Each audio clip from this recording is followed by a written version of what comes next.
Wow, gaming on the Mac Mini M4? The results will blow your mind. Yep, you heard that right. Apple has not been friendly with gaming. Whether you're a fan of blockbuster, quirky indie games, or classic retro emulation, this new device has something to offer. So stick around as we explore how well this compact powerhouse handles gaming, test some of the most popular titles, and see if it's really the ultimate emulator machine. Now, before we get into the nitty-gritty, let's talk specs. The base model of the Mac Mini M4 has received a huge upgrade. For starters, we're finally getting 16GB of unified RAM on the entry-level model, a big deal for anyone who's tried the game on older Macs, limited by just 8GB. On top of that, the new M4 chip comes with 10 CPU cores and 10 GPU cores, making it one of the most powerful chips ever featured in the Mac Mini lineup. Priced at just $599, it's also one of the cheapest ways to jump into Apple's ecosystem. Combine that with Wi-Fi 6, Bluetooth 5.3, and improved thermals, and we've got a solid little machine ready to take on some serious tasks. Now, let's get to the fun part, the games.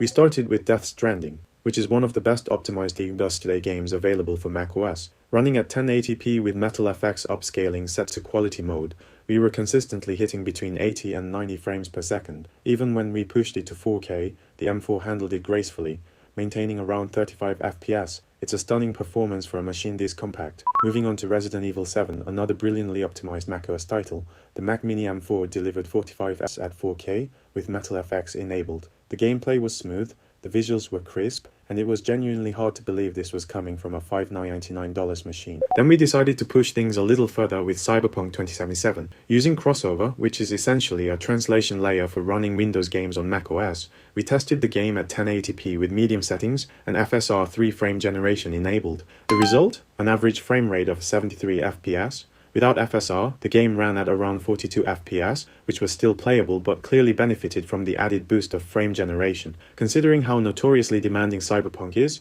this was a win for the Mac Mini M4. For fans of indie games, Hades 2 was next on the list. Unsurprisingly, the Mac Mini absolutely crushed it, locking in 120 FPS at 1080p on high settings. It's games like these that make the M4 feel like a natural fit for casual gaming. But what about Call of Duty? We put Modern Warfare 2 to the test using Crossover, and the results were impressive. At 1080p on low settings, the game maintained a solid 55 FPS. While it's not record-breaking, it's more than enough for casual players who want to hop into some multiplayer matches. The performance on the M4 suggests that future optimized ports might perform even better, especially with Apple's commitment to improving game development tools for macOS. Switching gears, let's talk about emulation. The Mac Mini M4 absolutely shines as an emulator machine. Using RPCS 3, we tested Skate 3, a notoriously CPU-intensive PlayStation 3 game. Running at 720p on the Vulkan backend, it delivered a rock-solid 60 FPS, something that wasn't possible on the older M2 Mac Mini. However, God of War 3,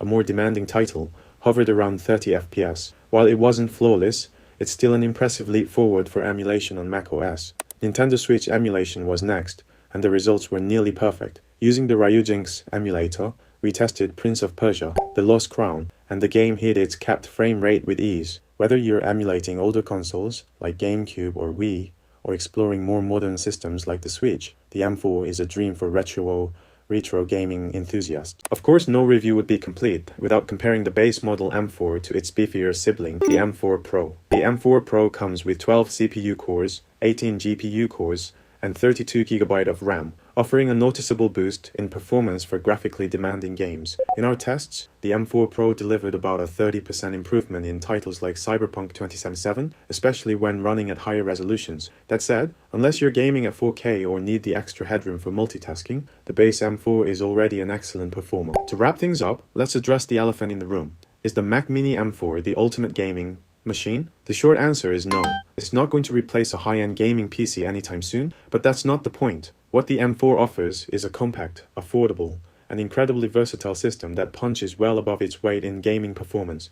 It's perfect for casual gamers, Apple enthusiasts, and anyone who loves emulating classic games. The fact that it can handle demanding titles like Cyberpunk 2077 and Call of Duty while doubling as a top-tier emulator makes it one of the most compelling mini PCs on the market today. So, how do you feel about Mac Mini M4? Let me know in the comments. Hit that subscribe and like button. Stay tuned.